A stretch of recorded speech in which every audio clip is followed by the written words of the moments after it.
Hello everyone, welcome to sqadia.com. My name is Saima Mushtaq and our today's topic of internal medicine is the pancreatic cancer.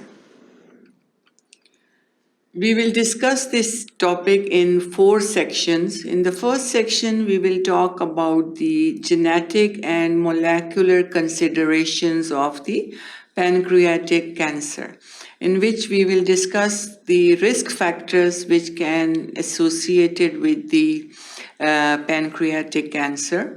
Then also germline mutations and how we can do the screening for the pancreatic cancer.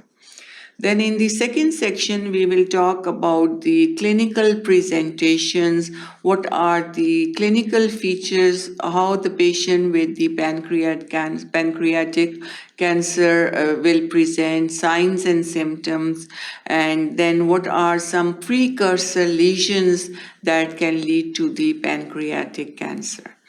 Then in the third stage, we will talk about what are the different diagnostic steps for the diagnosis of pancreatic cancer and what are the different stages of the pancreatic cancer, how we do the diagnostic imaging and cytology for the pancreatic cancer.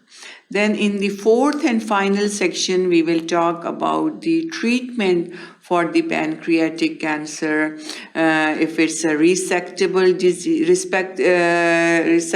disease, inoperable, locally advanced disease, or metastatic disease.